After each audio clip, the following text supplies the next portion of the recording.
I will read a very brief chapter from it, 2.5 pages, 6 minutes, but I need to probably explain to you a little bit the context of where this chapter is set. The subtitle of the book is Between Spirituality and Technology, a journey to the end of the world to cure a chronic backache.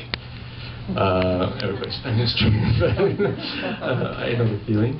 And because basically I had a typical midlife crisis at 40, a divorce and a career changing, and the first white hair and my beard and my hair, and I decided to finally it was the time to take care of the major problem, which was a chronic backache which had dragged behind me for 20 years. And so I started in my hometown in Vicenza, where a strange posturologist put some things on the front of my teeth because he said it was connected to my back, and that didn't work. So when I finally ended up going to a friend's wedding in Boulder in Colorado, I started doing yoga ashtanga with someone that I nicknamed the Clint Eastwood of yoga ashtanga, Richard Freeman, a very cool teacher.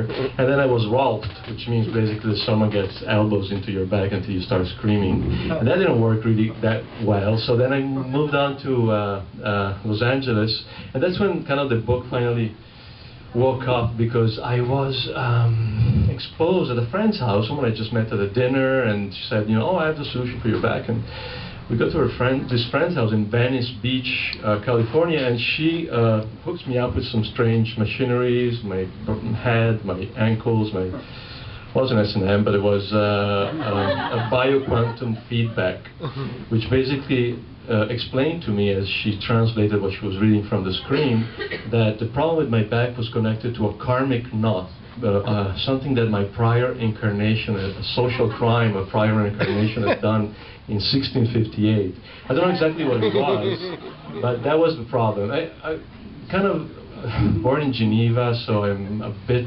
skeptical, and I wasn't even Christian, so grew up an atheist.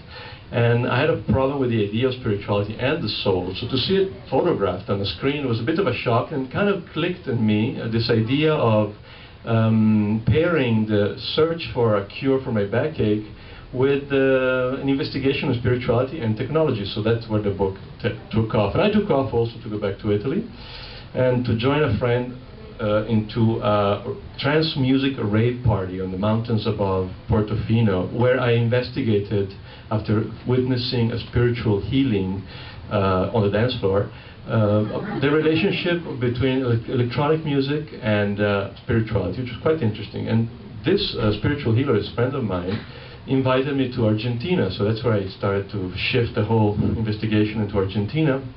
I ended up going to Cordova. By coincidence, I discovered there is someone here from there, so she'll know what I'm talking about, a very mysterious mountain area north of Argentina, where they actually have the marks of the spaceships that have landed on the mountains in a place called Los Terrones. Anyway, I was introduced to a shaman woman who tried to figure out what was wrong with my back, and there were no drugs involved, but I had a lot of visions while she did this treatment into my back, maybe breathe in a certain way while she pressed the painful points. I had visions, and I described them in the book, and tried always to give a rational explanation of why this was happening to me, like the following exorcism I was subjected to later on in Argentina, in which I was supposed to discuss with Chango, this mountain divinity, about my back problems. So anyway, none of that worked, so I fly back to Italy. I joined an ashram and learned meditation in Assisi, the hometown of St. Francis, and that leads to open the door to the second movement of the book, which takes place in India. And that's what I'm going to read you later on, very briefly. It's my first night in India, after having wanted to go to India for my whole life, but being afraid of India in a certain way, afraid of getting sick, afraid of a lot of irrational things. But for some strange reason, I waited until very late before going there, even though I traveled a lot. There in India, I went to Mysore, which is the hometown of Pattabhi Jois, the inventor of Ashtanga Yoga, and I practiced with him for a month before. I was very lucky because 4 months later he died, but no connection with my visit. And then I went to an Ayurvedic clinic in the south where this Dr. Shambhu was convinced that the cure for my backache was the big enema. And that didn't work. So then I joined my meditating friends in Arunachala, a holy mountain in south of India, where they took me for a barefoot pilgrimage around the holy mountain, about 10 miles barefoot, with another million Hindus chanting the mantras.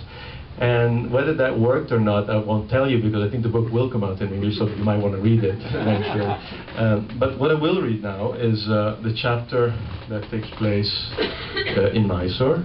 The first night I spent there, after a very long flight, listening to someone who had a psychological problem. I discovered because I saw a psychological magazine he had in his bag at the end of the flight. Basically, he talked uninterruptedly from London to Bangalore. The steward came trying to stop him, and he tried for a moment and he couldn't. He just kept talking and talking and talking. At the time I saw it as a metaphor of the chattering mind. And so he's mentioned within this chapter very briefly, so that's why I explained to you in advance. The title of the chapter is My Miserable Life in Mysore. The Conscience's Inventory. Okay, and now the inventory. Fan on the ceiling? Check. The Ganesh decal on the kitchen wall? Check. Neighbors with loud music? Check.